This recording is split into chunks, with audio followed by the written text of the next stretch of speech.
think. We think Penn State has hired its next head football coach 54 days in. It was reported early Friday afternoon that Penn State was working to finalize a deal to send Iowa State's Matt Campbell, who has been in Ames for the previous 10 seasons, to Happy Valley. We're recording this 6:15 p.m. live on that same Friday. Nothing's official yet still, but as of right now, Matt Campbell will be the next head coach of Penn State until we hear otherwise. And to talk about this situation, as well as some other things of what's been a very interesting Friday for Penn State. And it's only 6:16. I'll bring in Kyle Fatman Golik of Nittany Sports Now, Joe Smeltzer also Nittany Sports Now. Kyle, nothing's official yet, but it's looking like Penn State has the guy. It's looking like our voyage as Sons of the Desert might be finally coming to an end, and we see something on the horizon. Hopefully, it isn't a mirage.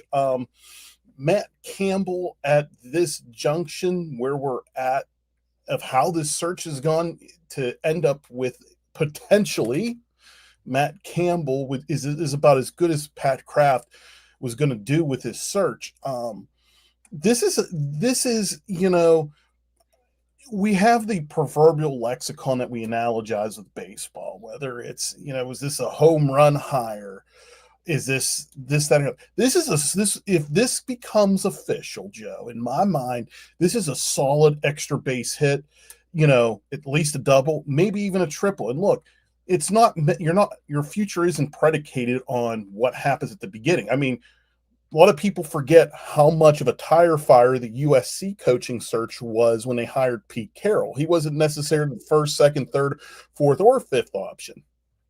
But the 2000s decade is known for that USC dynasty that Carroll architected. So it's, Joe, it's a breath of good news that Penn State fans are hoping for. Hopefully it doesn't end up with another dessert maker or something getting jilted at the altar, because at that point, I don't know where Penn State would go.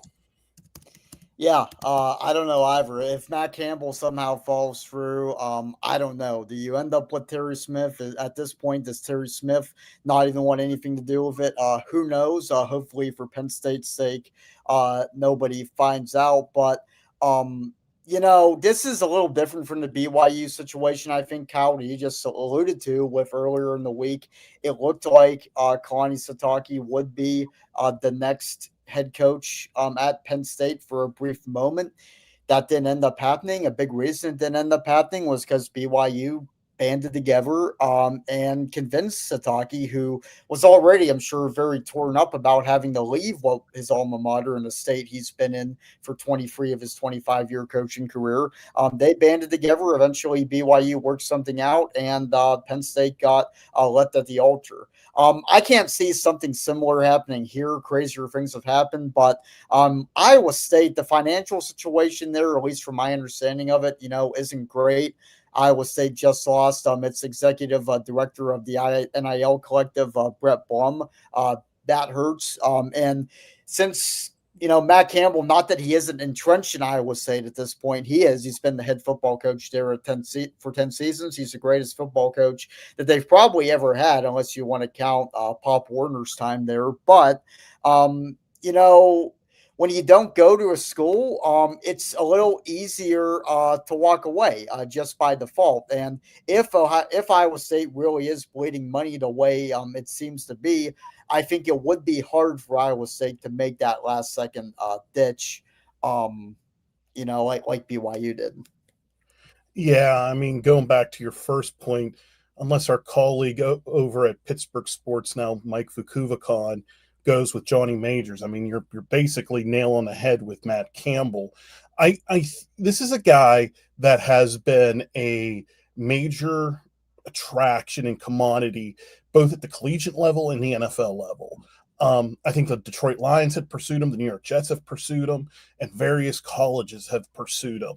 This is a coach that has a high degree of offensive firepower. I mean, keep in mind, this is Iowa State.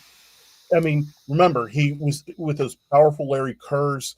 um, offenses in Mount Union before going to Toledo with Todd Beckman and then becoming the head coach there. And he was about a 40-point offense at all those places. And think about it, when he finally got the talent to capitalize on the Big Ten, think of 2020, they were duking it out with Oklahoma at the time. And I mean, they had guys like Brock Purdy and Breece Hall there. And they won the Fiesta Bowl, which is by far and away the biggest bowl win in that program's history. And you can probably argue last season's Pop-Tarts Bowl win against Miami is their second, because they capped off a program record 11-win season, Joe. This is a guy that we're going to see. We always, through a lot of fan banter, even amongst us, columnists and journalists, we often wonder what happens when you take a coach like a Matt Campbell, who has very little resources, and then finally give him the ability, you give him a Ferrari, you give him the opportunity to maximize his skill set. What is he going to do with it? And we're going to see it play live, hopefully, if he does accept the job. We'll respond to a comment here. This is from Stephen Keneal. Sorry if I'm mispronouncing that, Stephen. But anyway, a lot of Iowa State podcasts are saying now that momentum is swinging back as it's taking too long. I can't speak too much to that. It's been a pretty busy day in Nittany Sports now. We haven't had time to listen to Iowa State podcasts. I don't know which podcast you're referring to. Is it a fan podcast? Is it an insider podcast? Who knows? But what we can say is that 4:14 p.m., which was roughly 2 hours and 10 minutes ago, Football Scoop, which is probably the premier coaching search specific outlet in the country nationally, sent the post. Penn State source earlier today.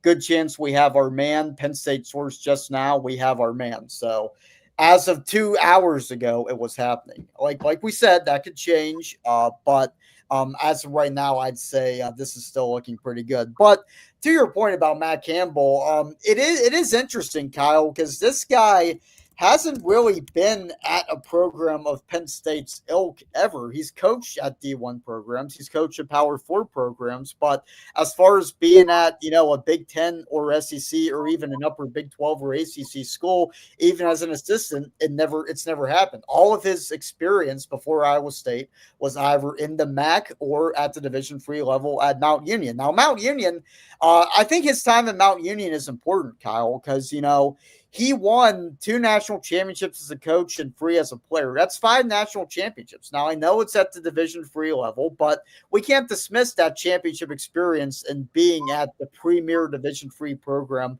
in probably all of college sports, right? That's a big deal. And when I was digging into Matt Campbell, earlier in this afternoon when those reports got out that it was looking close to a done deal, he said in an interview a few years ago, his time in Mount Union saved his life. He started at Pitt.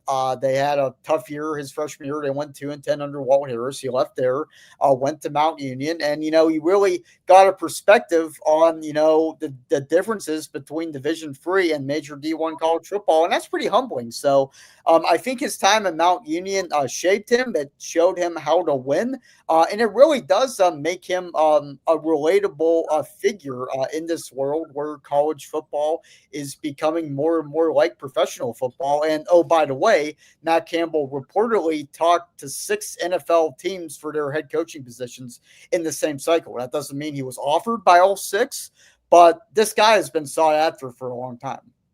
Yeah, I mean, his pedigree is there. I mean, in the 2 seasons he was an offensive coordinator in those 2 Stag Bowl championship teams down there, Mount Union put up 1,279 points in 30 games, or roughly a little over 42 points a game. It's one of those things that, why he was sought after to return to the D1 level. And he got to Toledo and did a fantastic job there. And look, I know, we're separating the Power 2 from the other Power 4 conference teams, but here's a guy that took a program that has no history whatsoever. I mean, you have the mentions every now and again. I mean, prior to his arrival in Ames, all right, Joe, you know, their biggest bowl wins were in the Insight Bowl, in the Independence Bowl. They won a whopping total of one, two, three.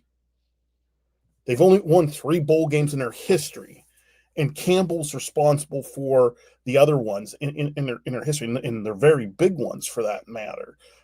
This is a coach that knows how to, you know, raise the standard.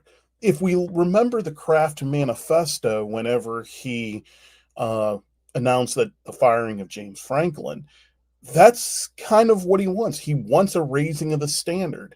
And here's a guy who went to a place that I think that is all time here, Joe. They're nearly 120 games under 500. All right.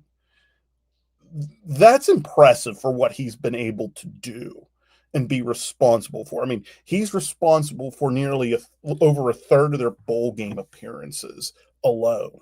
So this is a guy that, if it does come through, Joe, I'm eager to see how he can elevate and what he will do when he has all these resources at his disposal. Yeah, and hearing those things, the cynical side of the Penn State fans, of which there are plenty, they're going to think, this is pretty similar to the things we heard about James Franklin when Penn State was hiring him from Vanderbilt.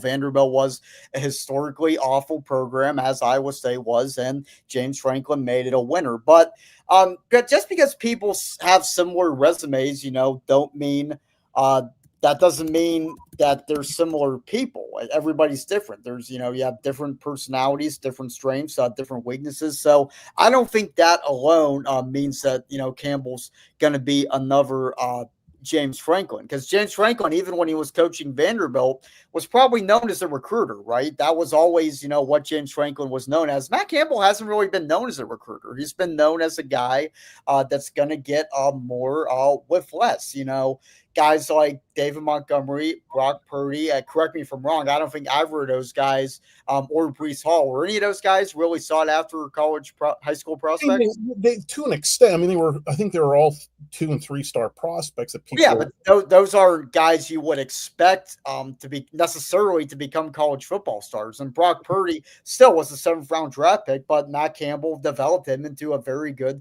Big 12 quarterback. So the NFL talent that he's developed, and also the defense, and we'll talk about this more later when we talk about who Campbell might bring with him to Happy Valley. The free safety look that you've seen at Penn State over the past several seasons, that kind of started at Iowa State. So yeah, I think there's similarities to James Franklin, but James Franklin's been known as a recruiter. Matt Campbell really hasn't been known as a recruiter. Now he's going to have the resources to be able to prove once and for all if he can be up to snuff with that or not. Yeah. This is the one thing I'm stealing this from Dan Wetzel whenever he was on one of the many ESPN college football podcasts. Joe, why do you think programs like Indiana have been successful in this renaissance? It's more than just the transfer portal. Would you agree? I think, yeah, money. Money's a part of it too, Joe. But I mean, remember, Indiana really didn't know what they were getting with Cignetti in 24. I mean, all of a sudden, it's easy to throw money at something once it's established.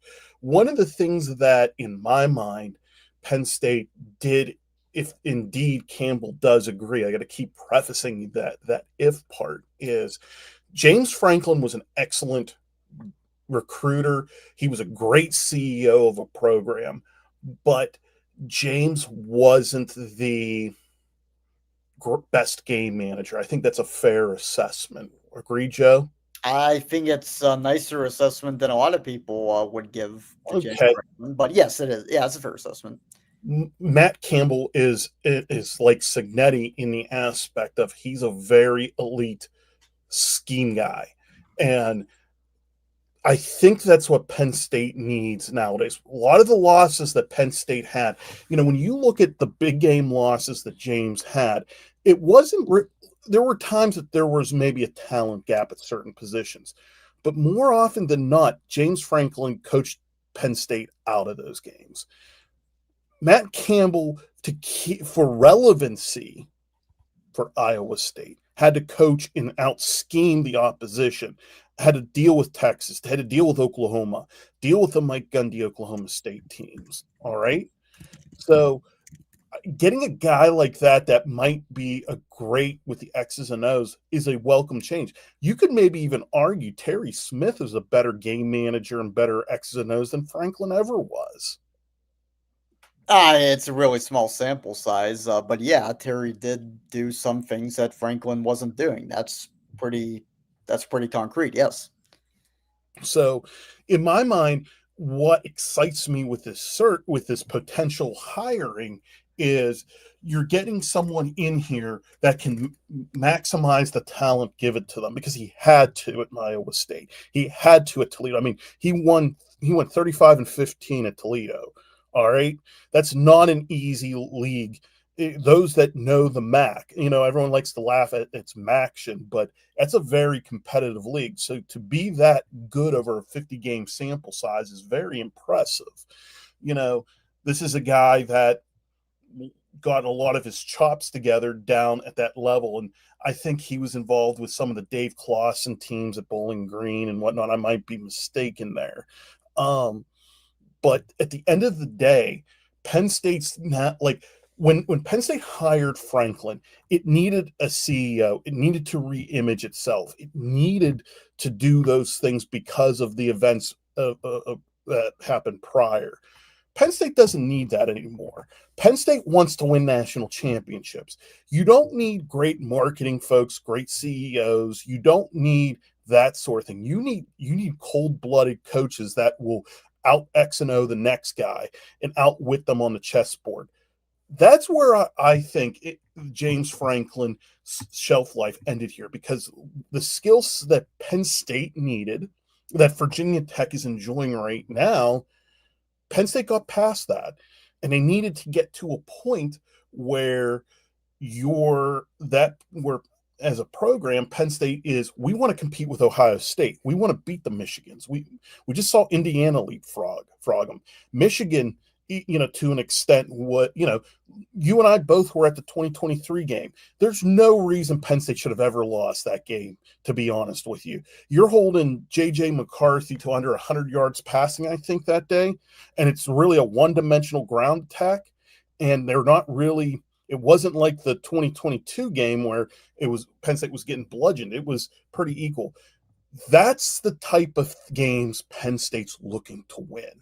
That's where Kraft got tired of hearing the excuses of, look, this just wasn't it. At some point, you got to win those games. And I think that's what Campbell can bring to the table potentially, Joe. Yeah, I'm gonna dig up the stat of James Franklin and Matt Campbell's track record against top 10 teams. Campbell's 4-7 at Iowa State, and I think he went 0-2 at Toledo. I really wouldn't want to use him being winless. Sorry, I meant top 25. Yeah, that top 10 record is still a lot better than James Franklin's. Oh, light years. Yeah. I found it. Top 25 opponents, and this is considering James Franklin coaching with Penn State's resources for the majority of his head coaching time, and Campbell spending all of his time at either Iowa State or Toledo. James Franklin, 15-28. Matt Campbell, this is via Sleeper College Football, 16-27. See? So you can look at that and say, oh, well, they're the same guy. But Campbell spent that entire time at Iowa State and Toledo. Franklin was at Penn State and had top 25, top 10, even top 5 caliber teams for a lot of years. I would argue, too, if you back, I know we can't do it on the fly here, but if you back out some of those Toledo numbers, his record looks a little bit better. And Joe, what are James Franklin's, we're going to say 5 best regular season wins since 2016. at Penn State because Yep. Franklin could trump Campbell if we include college football playoff wins, Big Ten championship. I get that. But let's look at the regular season real quick. What would you think are Franklin's 5 biggest wins since 2016 at Penn State? All right, regular season, the block 6 Ohio State #1, that's obvious.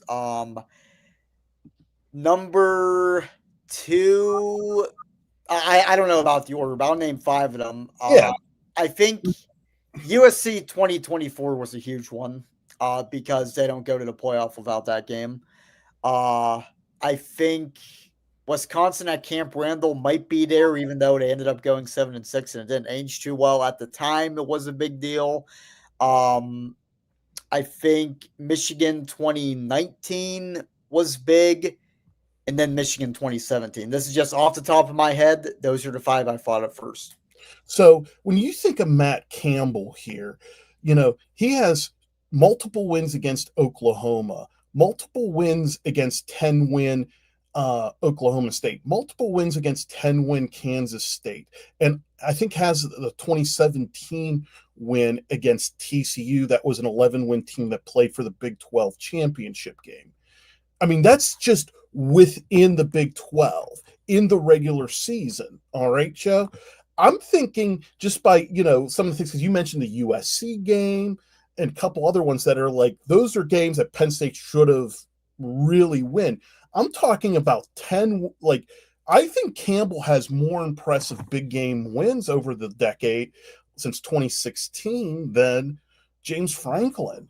And he had far fewer resources to show for it. I mean, he was beating a Heisman Trophy quarterbacks at Oklahoma, taking out some of those potent Oklahoma State teams. Gary Patterson is, again, one of the great X's and O's guys in the last decade plus in college football. And Kansas State, between Bill Snyder and Chris Kleiman, right then and there, those are 2 absolute marquee wins. So I would say Campbell, just on the surface there, has some better regular season peaks than James. Imagine if Campbell goes in, because a lot of his seasons at Iowa State, and again, much like Penn State was tortured by Ohio State, it was Iowa of all places that tortured Iowa State. That's just the facts of the thing. It would always be some fluke loss, whether it was a special teams blunder. I remember that in at least the 2022 and 2023 games.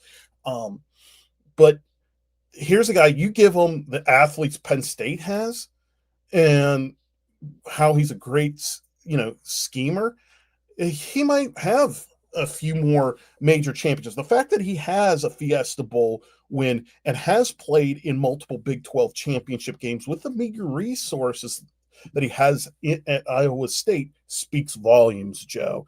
Think about it. He played in the same time frame at Iowa State for the Big 12 championship. Granted, he's 0-2, and Franklin has split his. The same amount of times there is James Franklin did at Penn State. Yeah. I mean, that's a lot of people. The other thing that I don't think is fair, at least at the moment, if indeed Campbell does accept, there are a lot of people that are saying Penn State really upgraded from James Franklin to Matt Campbell. I don't think that's really. I don't think they're the same coach, and that's. I don't think if James Franklin's a better coach than Matt Campbell, well, Andy Reid is a better coach than any Eagles coach that they've had since firing Andy Reid. But they've won 2 Super Bowls since then, haven't they? So that doesn't. I don't think that means much, even if hypothetically James Franklin is the better coach. Yeah. I think James Franklin is an elite CEO, and I've said this. I think James Franklin is an elite recruiter. I think James Franklin's a top 5 recruiter in the country, even though he never got really perennial top 5 classes. But I think when being as I said about the game manager perspective, I think he, at best maybe a C, and that's being kind, because there's been a lot of times I've just said, why would you do that? That makes not a lick of sense. And a lot of people say, well, you're just straightening it after the fact. you watch enough football, you read enough football, you kind of know when you're seeing something bad's about to happen. Fans even know it. The thing with Campbell is we may think, people may pull up, well, this is what he got recruiting wise at Iowa State. Let's compare recruiting budgets for a second. Let's compare facilities. Let's compare NIL. That's, guys, it's never going to equate. So you as a recruiter, you got to give Campbell's, I don't know what to grade him, because here's the thing. We'd have to really assess those classes to see who turned out. It's like Animal House. Daniel Simpson Day has no grade point average. Correct. It's there. So from does Matt Campbell need to be the CEO and rebrand Penn State? Hell no. All right. James Franklin did that for him. Okay, that's there for him. So we don't need, Matt Campbell and Pat Kraft can find some sort of staffer for that sort of role to consult Matt Campbell on, and they could talk strategy. Maybe a general manager, hint. Maybe. And then I'll just say this: if where the upgrade happened is definitely with X's and O's. If indeed it goes down, Joe, Penn State got a better, a coach that's going to be able to match wits with a Ryan Day, in Dan Lanning and that ilk. He's going to be up for that sort of challenge, and he's going to do things again. He beat Oklahoma when they were having Heisman Trophy quarterbacks and significant talent advantages. All right, this isn't going to be we need a fluke block punt, a blocked field goal, and a run back to get our only win in a decade plus. That's not Matt Campbell. I've watched those Oklahoma, Iowa State games, and I watched Brock Purdy and Breece Hall just outgun. And I'm trying to remember. I think that was Jalen Hurts's Oklahoma team in there in 2020. So, yeah, I don't see how, they're the same, Jeff. If Penn State would have gotten another I don't know who is like James Franklin, who's a Mario Cristobal, who's a great recruiter, great program CEO, but he'll sure as heck. I had heard comparisons with Bob Chesney and James Franklin, but I'm talking major coaches. I got you. Yeah, it's I would think Sarkisian, maybe. Sark? You think Sark and Franklin or maybe something? I mean, but still look at Sark, and when was the last time really? The only time Sark really got a major X's and O's win was that Alabama game. That's what he's riding his fame on. And I mean, he's never won he won that playoff game against Arizona State. Let's be honest. Texas should have had more talent than the Cam Scatterbo Sun Devils. But that should have been a targeting penalty. This is true. But you get what I'm trying to say, folks. If Penn State would have hired someone of that ilk, that great recruiter, essentially great recruiter, great CEO, but makes you pull your hair out on game, because Mario Cristobal used to do it all the time at Oregon. I can attest to this. So, how many times did Mario lose to Stanford? A bunch that he should. What was that one game that had a fumble return or something? It was some type of weird play where Oregon ended up losing. But I gotta. No, Henrik Huckleberry. That should. That isn't Keegan Michael Key just trying to be upset about it. How about this one? A C is very kind. Bree Guy 75. Love the avatar. Talking about. I do love that wolf pack. Woo! Talking about James Franklin's game management. But yeah, talking about X's and O's. John Heacock. He has been Iowa State's defensive coordinator and safeties coach for the past 10 seasons. Before that, he was with Matt Campbell at Toledo as a defensive coordinator for 2 seasons. And this. I don't know too much about this guy yet. Kyle, maybe you do, but what I do know is that Iowa State's done well defensively. And as I mentioned earlier, Iowa State was really the first team to popularize the free safety look that other programs, including Penn State, have adopted in recent years. And, what this means, I'll ask your thoughts on a Heacock, but what this would mean if Campbell does get the job is, bye bye Jim Knowles for sure, I think, and probably bye bye Anthony Poindexter. I think, given that this guy is a safeties coach and given that, James Franklin still needs to fill out his staff at Virginia Tech, Anthony Poindexter, even though he played at UVA, is still a Virginia guy at heart. I think if James Franklin calls Anthony Poindexter and asks him to be on staff, he'd probably listen, especially if it's in the defensive coordinator role. And I've said for a while that I expect Dex to go with Franklin, just my opinion, to Virginia Tech. And I think this would just kind of confirm it. So your thoughts, and we'll talk about some more staffing things and what this might mean for Terry Smith and others. But what do you know about John Heacock and what Iowa State has been able to run schematically under Matt Campbell defensively? So again, you alluded to the safety stuff. Again, remember, the Big 12's very much always been a wide open league, so he's very accustomed to it. The one downside whenever you start looking at Heacock type teams is a lot of times and this is going to probably bug a lot of Penn State fans a lot. They typically have trouble getting pressure to the quarterback. Even on his best defensive teams, they like the best overall defense scoring wise Iowa State had under Heacock was in 2022. They gave up 20 points a game, and they were 18th in the nation. This was a team that only won 4 games. They had a total of 18 sacks in the season. All right.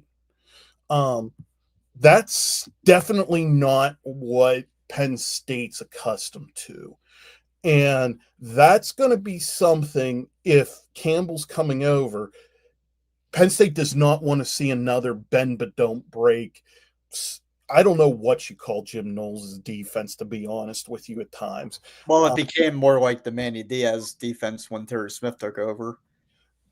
Yeah, it's a defense that's predicated on pressuring the quarterback because that's where its athletes are. If Penn State continues this path, this is a league. This isn't like the Big 12, all right? You got Ohio State. Julian Sain completed, I think, almost 80% of his passes this year. I mean, that's the equivalent, guys, to hitting 400 in the majors today. That just doesn't happen. Like, quarterbacks don't even hit 80% in practice, all right?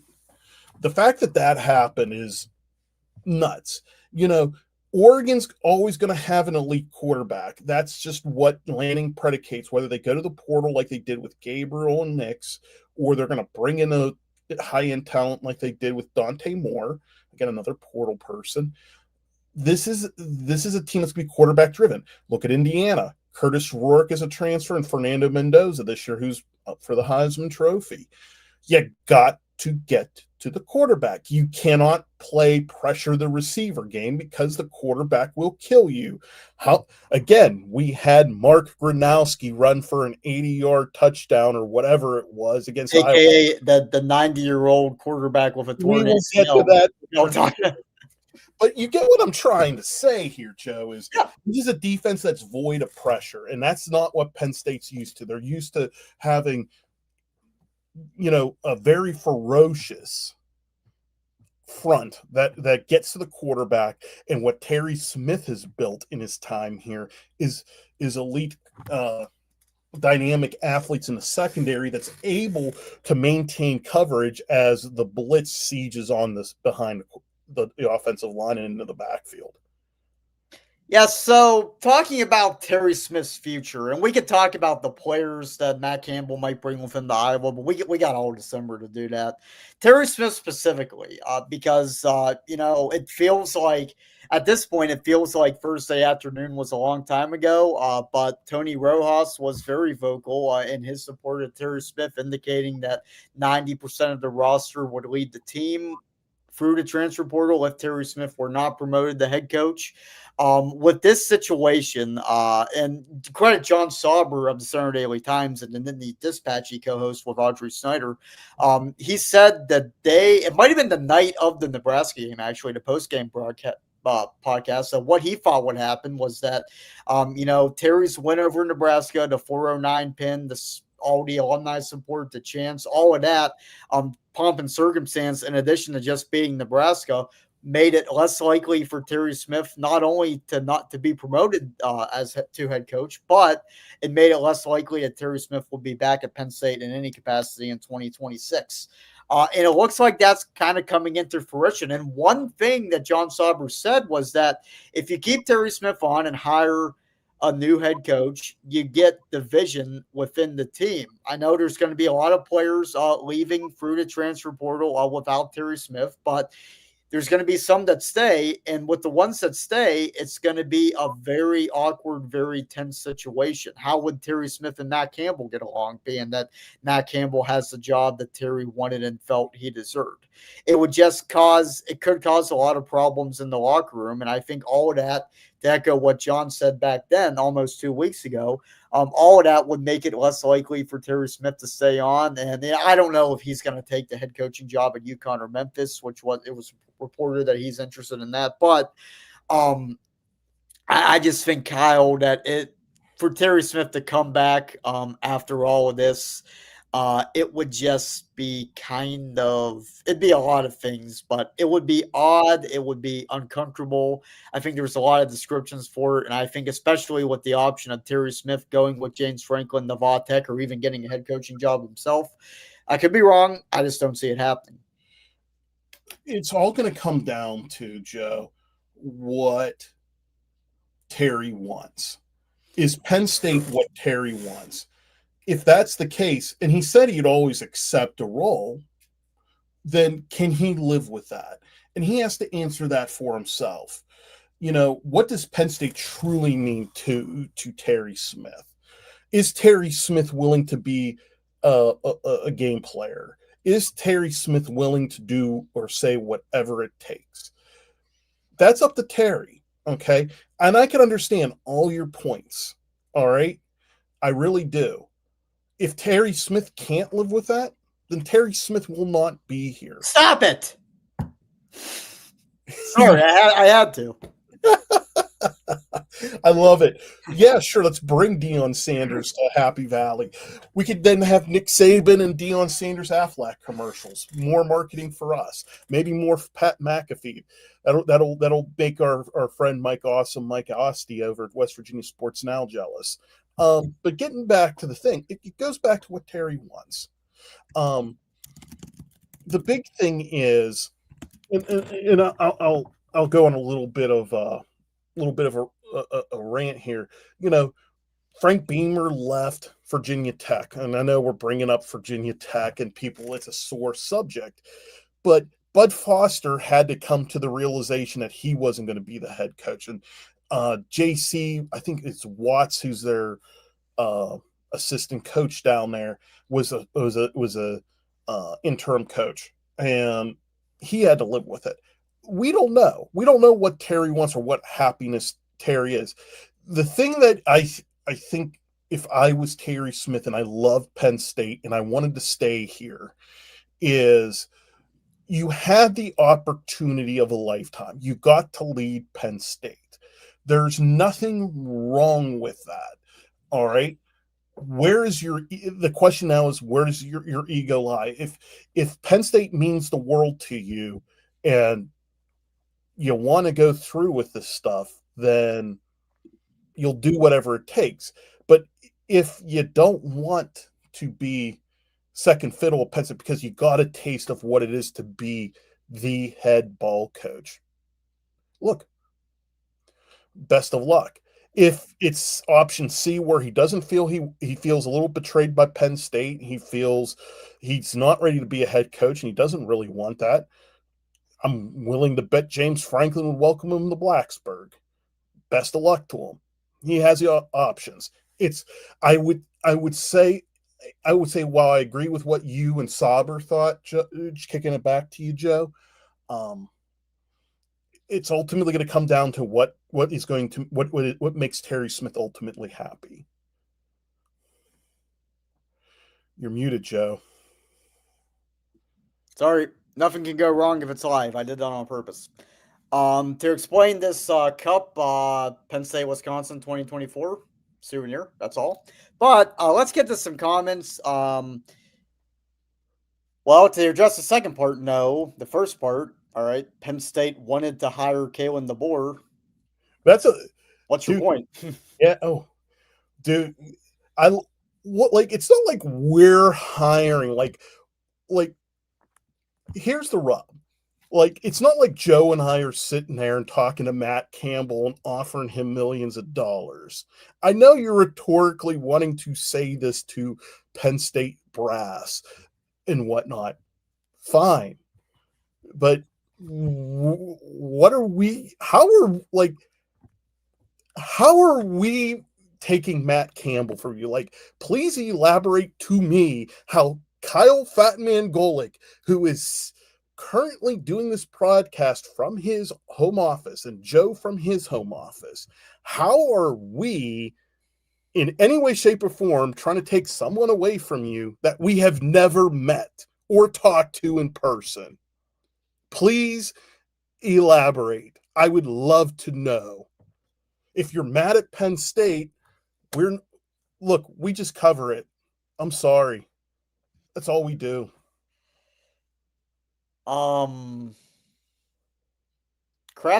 is pretty good, and I haven't heard that one. He But was basically as opposed to that, Mule Tom, I don't know what the hell you're talking about, so I can't really say too what do much you about even mean by that? Like, I just want to understand. that. I'm not trying to be disrespectful to Mule Tom. I thank you for watching, but what are you saying? Help me out here. But yeah, well, let's talk about Kraft. Because on if the Matt Campbell movement didn't gain steam Friday, we would be probably dedicating an entire episode to this.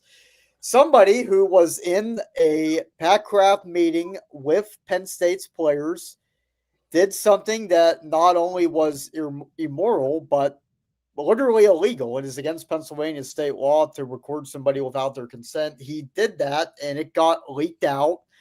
And Pat Kraft said a lot of things in this conversation. He acknowledged the obvious. He said, my job's on the line. If I get this wrong, I'm going to be fired within 2 years. He acknowledged that. He said some very interesting things about other Big Ten programs. He said that Oregon were frauds. He said that Michigan effing stinks, and there were a lot of F bombs in there. He said that people in Oregon are a bunch of weirdos, um, and keeping it clear here. This wasn't a conversation that this wasn't a press conference. Pat Kraft didn't know that this would be public. He didn't expect it to be public. It never should have been public, but it was. And there were a lot of things said here, and some of it was frankly educational. When he said that Penn State was paying every one of its football players while other schools were playing between 60 and 70. I didn't know that. I don't know if you knew that. I think that provides a lot of context. When they were talking about guys like Kobe Howard not getting playing time until late, guys like Alex Tash, even though he didn't mention Alex Tash by name, he mentioned Tony Rojas's injury having a big impact on the season, and part of that being because Penn State wouldn't play the young guys, and that's why we alluded to earlier. Kraft referred to Iowa quarterback Mark Gronowski as a 90-year-old QB. He's 24, but that's old for college football. A 90-year-old QB with a torn ACL running for 180 yards. Gronowski, I think, had 130 yards against Penn State. But yeah, there were a lot of things there, but how I would sum it up, and if you haven't listened to it by now, please listen to it, because I don't think either one of us could do it justice. But how I sum it up is whether you agree with Pat or not, or the way that he handled it, Penn State, when they hired Pat Kraft a few years ago, I think one of the things people liked about him from the outset was that it felt like a common fan and a common person was becoming the athletic director at Penn State, and people related to Pat Kraft. Pat Kraft came across as somebody that they could sit down and drink a beer with and talk football with and laugh with. Has Pat Kraft ever felt more relatable to the common man than he did today? Yes, but if you check out my column, shameless plug on Nittany Sports now, you know, yes, it was a relatable moment, but it was an example of, in my opinion, poor leadership. And this is why, when you don't vent as a leader, as an like Pat Kraft came across as a coach. All right. He's not a coach. He's an administrator. All right. You do not vent to those that you lead. I am sorry. I have experience in this field. You don't do it. Major faux pas. Like, I get he's trying to relate to them, but you need to be a professional at all times, even when the tape isn't recording you and no one else it can hear it. You always want to be a professional. That was one of my big problems with the way, it. I'm going to encourage, if you didn't listen to it, take a shot every time he drops the F-bomb and see if you survive at the end. That's just how bad it was. He has to vet up, and I can understand why Pat's frustrated. I really do.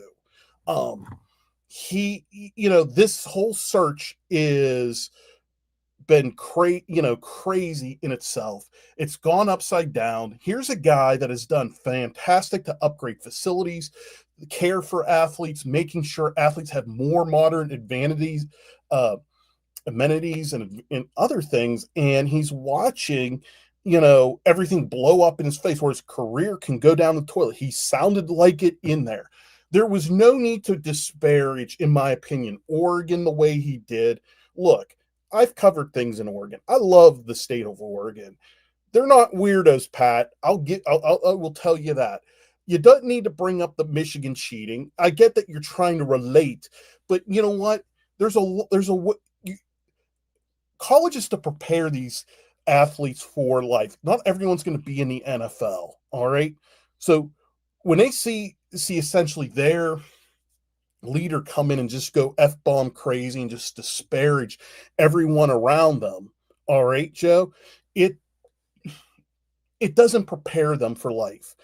If my boss came into me and just went F-bomb crazy and just had poor decorum, that isn't going to last anywhere. That doesn't even fly in any walk of life. Can you imagine if Pat Kraft went to the women's volleyball team or the fencing team or something like that and just went F-bomb crazy? He would have been fired. I don't think Pat deserves to be fired. I think he needs a private admonishment from it. But the biggest issue, Joe, from all this is Penn State, top to bottom, there is significant trust issues. The players don't trust the administration. Higher administrations wondering if Pat can get this job done, as reported by Football Scoop in regards to them intervening into the coaching search. There's always been a slew of issues around, with Kraft, with potentially CAA reps, obviously Jimmy Sexton, with the Todd McShay report. Trust has eroded at all levels. That needs to be repaired, because you could bring in the next Nick Saban, and he wouldn't be successful if no one trusts each other within that program. Well, it is kind of funny. And whatever you think about what Pat said, the person, Kevin Horn, was the Penn State Twitter account that really, he wasn't the guy that posted the video, wasn't the guy that obtained the audio. But that's where I first saw it. That's where I think most Penn State people first saw it. He's claimed that it was sent as an attempt to make Pat Kraft look bad, to embarrass him. To embarrass him to Penn State fans, administration, that wasn't specified. But if that was supposed to make Penn State fans, who were pretty upset with Pat Kraft before that video came out, if that was supposed to make them not like Pat Kraft more, like, you're not going to hear your athletic director say Michigan effing stinks, regardless of your opinion on whether that should be said to your players. Penn State fan isn't going to hear that and think, Oh no, Pat, don't say that. Boo, you can't say that. They're not they're good. Penn State fans are gonna love that stuff, whether they should or Oh yeah, not. and it's short for fanatic. Like, Yeah. why do we love the Lee Elliott rant from baseball? It's just it is you don't get it. Like so, like I said, from a fan perspective, I get it. I'm coming from the hey, this is the perspective of how you need to maintain proper decorum in a leadership role. That's what I'm trying to comment on. Does it? That's why I said I don't. You know, Joe, I think you will admit, and I will admit this to our viewers, that I've been extremely hard on Pat Kraft throughout this entire process, and even though I'm disappointed in how he carried himself in that meeting. I feel bad because that meeting was supposed to be a meeting where he could level with the players and have that privacy, and his privacy was, you know, not made available. Now we're talking about him in this regard. Overall, I think I understand what Pat's trying to do. I think he will be better. He's still growing as an athletic director. Yep. So as someone who's been extremely hard, Joe, I just hope President Ben DePuty takes him to a side and say, Pat, I get what you're trying to do. You just can't do that. Please feel free to ever come to my office and have F-bomb city in my office, but please have proper decorum in addressing our student athletes. Yeah, another topic that again, if this were a normal circumstance, we would spend a lot more time discussing it. But LeVar Arrington went on his podcast, which I can't think of the name of it, but it's with Brady Quinn and Two pros and a cup of Joe. thank you. He's on his podcast and he talks about how this is another thing you have to really listen to it to appreciate it. This is only a 6-minute clip, but um LeVar Arrington basically said that Jay Paterno and Anthony Lebrano ran James Franklin out of town and are only at Penn State to preserve Joe's legacy and things that Penn State people have been claiming for a long time.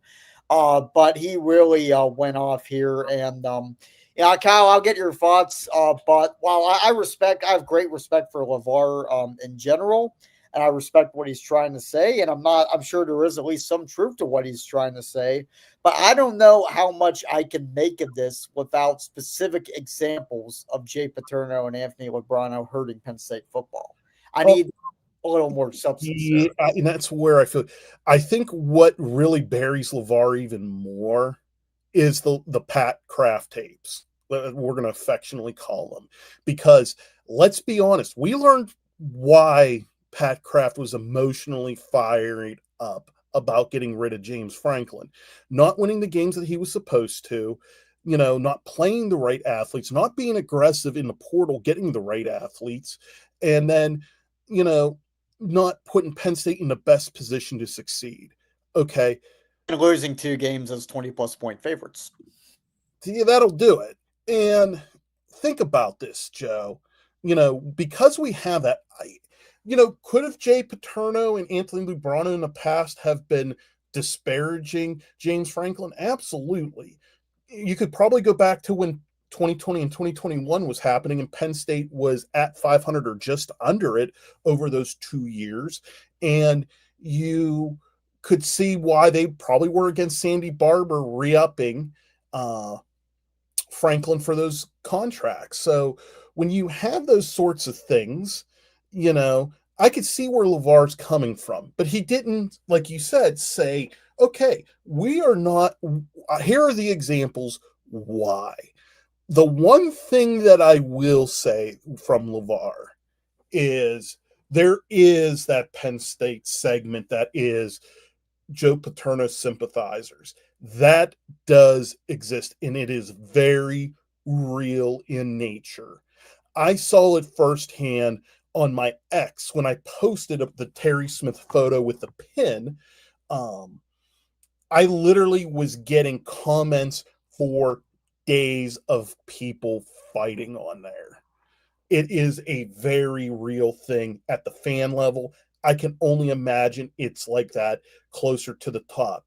And look, the other thing that LeVar threw out there was saying that Terry Smith was essentially a political pawn in this. Was he's being told he was a candidate, but he's being used for an ulterior motive. I I do, don't. I do think there's legs to that. Yes. I think there's a little bit to that. I think LeVar has a lot of frustrations, and I think had he maybe, I'm assuming they went into the show and everything was off the cuff. Sometimes a lot of things that we do, Joe, I don't think he had the time to really articulate all, come up with the list.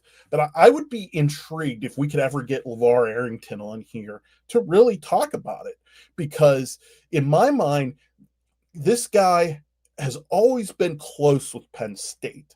I mean, even like after he had gone to the NFL and was in the NFL for a bit, he was always like pro Penn State. We're going to try to make this like NFL side. They were trying to do like NFLU, like, hey, we're Penn State folks, and we're this. I remember reading that when he was with the Washington club, and you take a look at where LeVar is now, and then with his son there, it's going to be real interesting over the next little bit, Joe. So, I it's one of those things like it's like when between Campbell, between the Kraft tapes, I'm like, what else could happen today? And then that happened. I was like, what the f? You know what I mean? Yeah. The content gods shined on us today. Yeah, and I don't know how much this means or not, but I think Pat Kraft and LeVar are pretty close.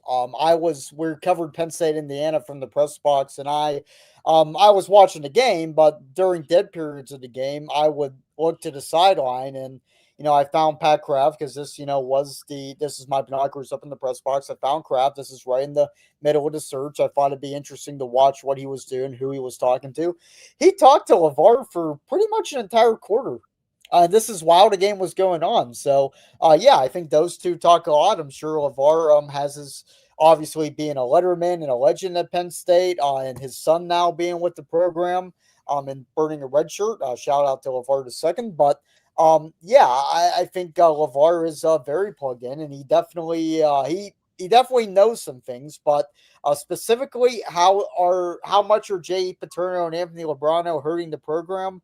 These are two trustees out of 32, I think it's the number. 36, I thought. 36, yeah. So how much damage can two trustees do? I would say if those two guys had that much power, the stadium would be Joe Paterno Field. The answer is some, and it's not absolute power, but again, Lubrana's whole platform has always been Joe Paterno, and then Jay Paterno is, look, he basically lives off of the reputation of being Joe's kid. Like, he's Roberto Clemente Jr. or whatever. What's Roberto's kid's name? Roberto, that is Roberto the second, yeah. Yeah. So, yeah, we're used to it. If you don't know, Roberto Clemente, the great right fielder for the Pirates, has a son who's basically made his life by just promoting himself as Roberto Clemente's kid. And Jay Paterno has done the same thing. There have been players who have said off the record, we're not going to blow any names, that Jay Paterno really wasn't that deep with football. So, well, Michael Maudy has gone on the record and talked about it before. So that is out there. Look up Michael Maudy, Jay Paterno. See what. Yeah, I mean, I didn't want to violate the. I've heard it. A colleague of ours mentioned it today. I just didn't want to, put something out there that. But like, if you knew of Maudy, then yeah, fair game. But it is what it is. Man, we've been getting a lot of comments. I've been noticing the comments. We better read off some comments and react to some. Yeah. Again, moving on. I don't know what you're talking about. Oh, what did that say? I didn't even get a chance to read it. Chicken Loose make too much a big call. Eventually, wanted us. Okay, I don't know if that's good or bad, Joe. No, Deion Sanders. I love the Deion Sanders, folks. You just come on, Dingleberry Sanders for real. Okay, Mule Tom's on. Oh boy, He loves Mike. the. Well, I hate to break this, but Mule Tom, but Micah Parsons does not have any collegiate eligibility. He'll be back. He'll be. These guys. Look. I don't think that's I'm true. going to say this. LeVar Arrington said after the Sandusky scandal that he was getting rid of all his Penn State stuff and he wanted nothing to do with Penn State. I rest my case. He wanted Tom Bradley. Yeah. And Tom Bradley, by the way, would have been much more qualified to be a college head coach than Terry Smith. Fair. All right, next one. Yeah. Viewer mail. We talked about this at the beginning, Carl. Thanks for the comment, but Iowa State doesn't have the money that BYU does, and Matt Campbell did not go to school there. The only way I could see Campbell backing out at this point is if he doesn't want to contend with the pressure and what the job is going to take, because it's not like the Big 12 days where you knew you had to contend with Oklahoma and Texas. It's you got Ohio State, Michigan, Oregon, Indiana's now amongst that, and you're expected to do so. So I think that's the only way he backs out at this point. I mean, he did cause the debacle, and I'm not going to give him too much credit for making this save at the end, especially since apparently the entire search, and Pat still had something to do with the search even after Neely Ben Napudi and the upper administration got involved. He talked to Matt Campbell on Wednesday. Pat was still doing his thing, but the upper administration was getting frustrated with it. Pittsburgh's Football Scoop reported that.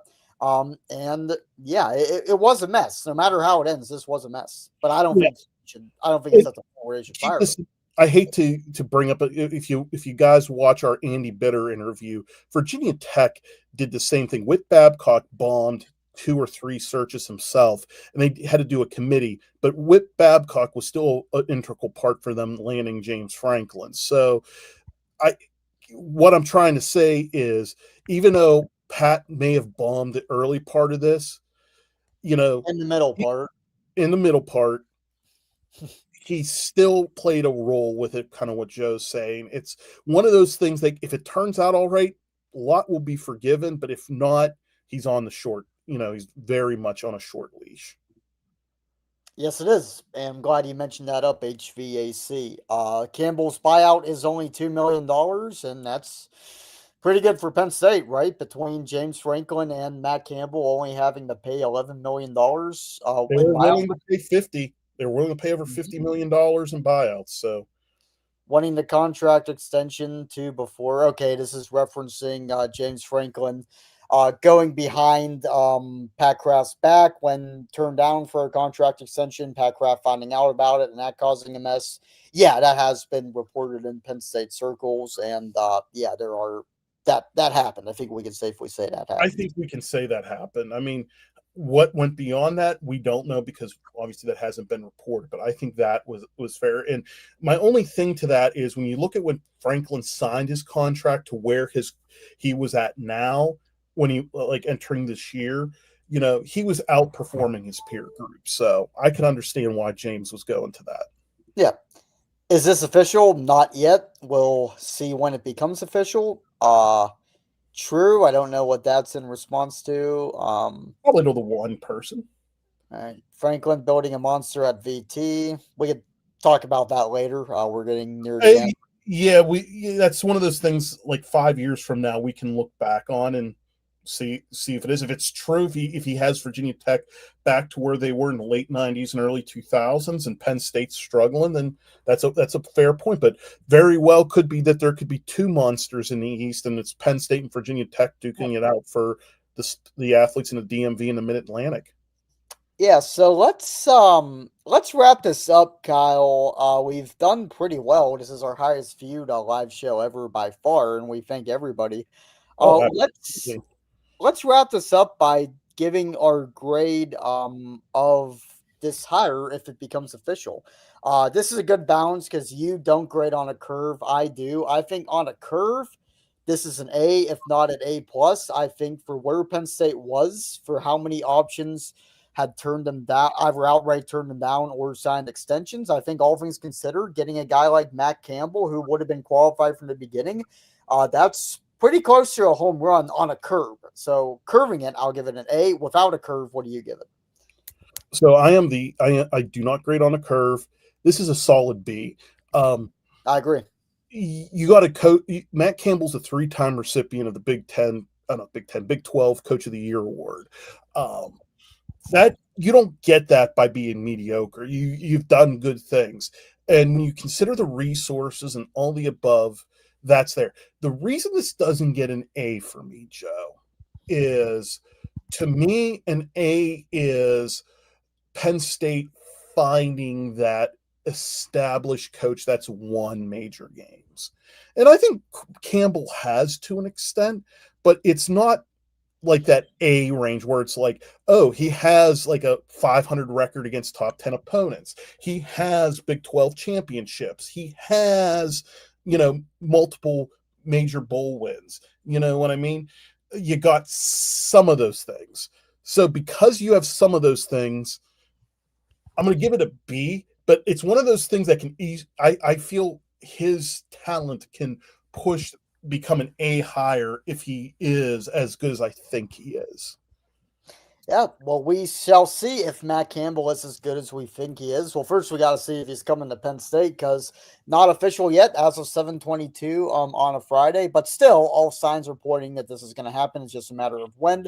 Until next time, this has been Joe and the Fat Man. The next time we talk, Matt Campbell will maybe be formally introduced as Penn State's next football coach, and we will talk about what he says in his introductory press conference. Good night, Canada. Crumble cookie time.